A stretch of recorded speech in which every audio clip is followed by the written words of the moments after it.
I canceled my sister's $40,000 wedding after she banned my daughter. Family betrayal story. Can you imagine spending $40,000 on your own sister's dream wedding, only for her to look your grieving 12-year-old daughter in the eye and say, "You're not welcome"? That's exactly what happened to me, and it led to the most shocking wedding cancellation of my life. My daughter, Lily, lost her mom, my wife, Hannah, to a brutal cancer 3 years before all this. Hannah was only 38. That kind of loss, it changes a kid. Lily became quieter, more observant. Not withdrawn, no. She still drew horses in her notebooks and hummed when she focused. But she watched people. She saw everything. And she felt every single time someone treated her like she was extra. My family?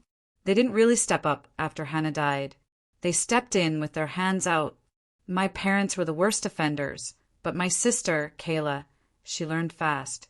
It always started small. "Stephen, I hate to ask, but just until next month." That next month never came. $1,000 for my parents' property taxes here, $2 for Kayla's car right after she bought concert tickets, $500 a month for mom's credit card minimums, just temporarily. I paid, because I could. The ranch did well enough. And honestly, I was drowning in my own grief, trying to keep Lily's world from falling apart. Paying was just easier than fighting. They knew it. They used it. And through it all, Lily was treated like a guest, never truly family. A drawing for my mom would get a dismissive, "Oh, that's nice." At holiday dinners, Kayla's kids would get all the attention, while Lily would get, "How's, 5th grade?" I saw the photos, Lily always on the edge of the frame, an afterthought. I told myself they were just awkward with grief, that they'd adjust. I kept telling myself a lot of things that made it easier to stay in that toxic pattern. I was wrong. Then Kayla got engaged, and that's when I learned what I truly was to them. Not a brother, not a son, just a wallet with a pulse. Kayla called one night, her voice sugary sweet. "Stephen, I know this is a lot," she started, "but the venue needs a deposit to hold the date."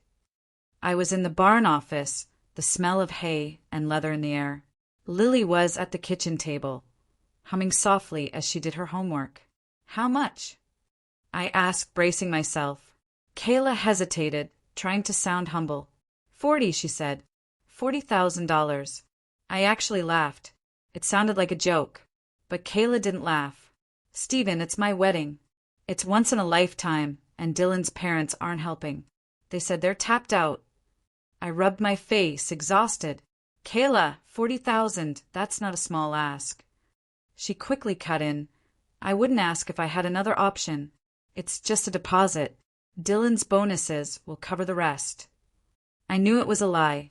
Dylan's big raise had been coming for 2 years. Then she added softly, "Mom said you'd understand." Of course she did.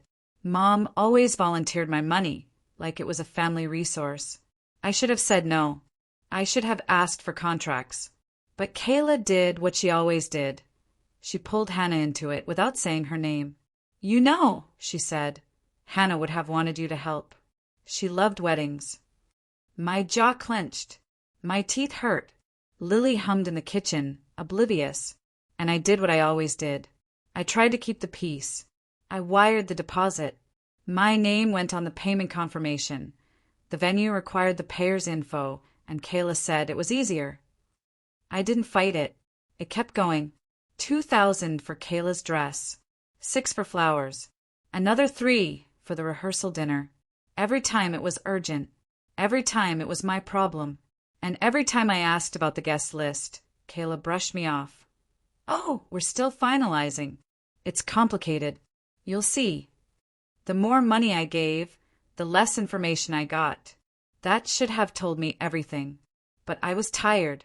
Grief does this thing where you'll pay any amount to avoid more conflict. That's how they got me. The no plus ones thing wasn't random. It was the final, brutal shove in a long pattern. A pattern where Lily was tolerated, not cherished. A pattern where I funded family events while my child was treated like an afterthought. A few weeks before the wedding, Kayla called. Just so you know, we're not doing plus ones. I was feeding horses, the wind carrying that hot, gritty Texas bite. No plus ones at all. I asked. No, Kayla said. We're keeping it intimate. I paused. So Lily can't come. Kayla sighed, like I was the difficult one. Stephen, kids change the vibe. I stared at a gelding, chewing calmly, completely unbothered by human nonsense. She's 12, I said. She can sit quietly. Kayla's tone sharpened. It's my day. Then, as if offering a grand compromise, maybe she can come to the brunch the next morning. The brunch. After the wedding, after the photos, after the important part. I held my phone tighter. Kayla, I said, Dylan's frat brothers are coming. She didn't deny it. That's different. How? I asked. They're adults, she snapped. So were the bartenders. So was the DJ. So were the guys Kayla barely knew, but invited because they matched Dylan's story. My daughter didn't match. That's what it was. Lily didn't fit the picture Kayla was trying to sell. Widower's quiet kid. Less cute for Instagram. I didn't say that out loud. I just said, if Lily isn't welcome, I'm not going. Kayla laughed like I was bluffing. You're seriously going to miss my wedding over this? I didn't answer. I didn't want to fight while Lily was in the next room. Kayla ended the call with, whatever. RSVP by Friday. That night, Lily sat at her kitchen table, coloring a card for Kayla. 2 horses with wedding veils, tiny stick-figure people in cowboy boots. She'd written in careful letters, Congratulations, Aunt Kayla. I hope you are happy. She looked up at me. Can I wear my boots? The clean ones. Something cold slid through my stomach. She still believed. She still believed she belonged. I sat down across from her. Hey, kiddo, I said gently. It looks like the wedding is going to be adults only. Lily blinked. But I'm not a baby. I know, I said. This isn't about you. It's about your aunt making choices. Lily stared at her card, then nodded once, like she was accepting a rule of nature. Okay, she whispered. You can go. I'll stay with Mrs. Ortega. Mrs. Ortega was our neighbor, an older woman who loved Lily like her own. Lily was offering me a solution, so I wouldn't have to choose. That's what broke me. Kids shouldn't have to manage adult cruelty. I reached across the table and put my hand over hers. No, I said. I'm not going without you. Her eyes widened. But it's your sister. I know, I said. And you're my daughter. She swallowed hard. Will she be mad? I stared at the little card with the horses. She might, I said. But that's not your job to fix. Lily nodded again, but her mouth trembled. And I knew. I was done letting my family teach my kid that love is conditional. I RSVP'd decline the next morning. No explanation. Just decline. Within minutes, Kayla texted in all caps. You're really not coming? I read it while watching Lily brush our old mare. Daisy, her shoulders hunched, focused on the rhythm of the brush like it was therapy. I texted back. Nope, but I'm still sending a gift. Kayla replied instantly. Stephen, don't be like this. Dylan's going to be embarrassed. Embarrassed? Not. I'm sorry. Not. I went too far. Just worried about Dylan's feelings. I didn't reply, because I realized something. Kayla wasn't going to understand words. Kayla understood consequences. And the truth was, I had been avoiding the biggest consequence of all. I had been funding the life she wanted while she erased my child. I had been paying to be treated like an inconvenience, and that made me feel sick. So I went inside. I sat at my kitchen table and opened my laptop. I pulled up the email thread from the venue, the contract, the payment receipt, the confirmation that said plain as day, deposit received $40,000 payer, Stephen last name, event date, Saturday. Kayla had insisted on putting it under my name because it's easier. I had thought it was just paperwork, but paperwork is power. If your name is on the contract, you are the client. If you are the client, you can cancel. I stared at the screen for a long time.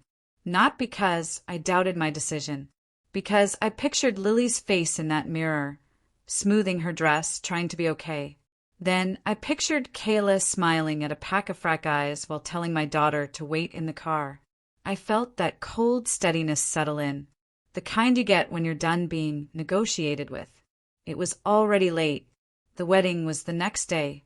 Most people would have said it was too late to do anything. But I knew venues. I hosted events at the ranch sometimes. Small ones. Corporate retreats. A few weddings. I knew that if you called the right number with the contract details, someone would pick up, especially when there's tens of thousands on the line. So I called. The venue's after-hours coordinator answered, her voice tired. "Thank you for calling," she said. "How can I help you?" "My name is Stephen," I said. "I'm the contract holder for the wedding tomorrow. I need to cancel." There was a pause, a keyboard clicking. "Sir," she said carefully, "the event is tomorrow. The deposit is non-refundable." "I understand," I said. More typing. "Can I ask why you're canceling?" she asked. I looked out the kitchen window. Lily was on the porch swing, legs tucked up, holding her sketchbook. She was drawing Daisy again, like she needed something gentle to focus on. "Because the bride doesn't consider my child part of the family," I said quietly. "And I'm done paying for it." Another pause. Her voice softened a fraction. "Okay," she said. "I'm going to verify the contract information." I gave her the contract number. She asked me to confirm the last 4 digits of the payment method. I did. Then she said, "All right, Mr. Last name. I have you as the client. I can cancel the event. The deposit will remain with the venue. The remaining balance will not be charged." That was the key. The remaining balance. Kayla hadn't just gotten $40,000 from me. She expected me to cover the rest, too. She had been calling it helping. But the venue had my name on the whole contract, meaning the balance would have come after me. "Cancel it," I said. "Are you sure?" she asked. "Yes," I said. "Okay," she processed it. "You'll receive an updated status email." I watched my email inbox like it was a heartbeat. At 11:59 p.m. it came through. Status update. Event canceled. Client, Stephen, last name. Deposit retained. Balance due, $0. I stared at it. My hands were steady. My chest felt lighter. Not happy, just clear. I took a screenshot. The part with my name, the $40,000 deposit line, the status update timestamp. Then I opened my messages with Kayla and sent it. No caption, just the screenshot. For 30 seconds, there was nothing. Then Kayla started typing. She called. I didn't answer. She called again. I didn't answer. Then the texts came in like a flood. "What is this?" "Stephen, are you out of your mind?" "The wedding is tomorrow." "Call me right now." "This is psychotic." "You can't do this to me." "You ruined my life." I read them all, and I felt something strange. For years, every time they treated Lily like she was optional, I had swallowed my anger. I had told myself to be the bigger person. But the moment I touched their money, then it was a crisis. That told me exactly where I stood. Kayla finally texted, "You're really not coming?" Like we'd gone in a circle. I replied calm, simple, "No." Then, after a beat, "I'm not your backup bank." I put my phone face down. The next morning, the day of the wedding, my phone was a living thing. It buzzed. It shook. It lit up my kitchen counter like a warning signal. My mom called first, then my dad. Then Kayla again and again, then unknown numbers, then Dylan, then Kayla's maid of honor, then my cousin who never speaks to me unless she needs something. I didn't answer. I made Lily pancakes, the kind with chocolate chips that Hannah used to make on birthdays. Lily sat at the table in her pajamas, hair messy, holding a fork like she wasn't sure if she was allowed to enjoy herself. "Is Aunt Kayla mad?" she asked. I flipped a pancake. "Yes." Lily's face tightened. "Is it my fault?" I turned the stove off. I walked over and knelt so she'd look at me. No, I said firm. It's not your fault. Not even a little. It's because of what your aunt decided and because I finally stopped paying for disrespect. Lily blinked. Then she whispered, "Okay." She didn't totally understand, but she understood enough. She ate her pancakes slowly. Outside, the Texas sky was wide and bright, like it didn't care about weddings or drama. After breakfast, we went out to the barn. Lily brushed Daisy. I checked water troughs. We moved like we always did, steady and simple. Then my phone buzzed again, and I made the mistake of looking. A text from my mom. "How could you humiliate your sister like this?" Humiliate. Not, "How could Kayla exclude your daughter?" Not, "What happened?" Just shame. Then another. "You're punishing everyone because you can't move on from Hannah." That one made my vision go hot. That was the lowest move in the family playbook. Use my dead wife as a weapon when they're losing control. I put the phone back in my pocket and kept working. But my hands were shaking now, not with doubt, with rage. Because I realized they would rather rewrite my grief than admit they were cruel to a child. Around noon, Kayla finally texted something different. Not anger, but panic.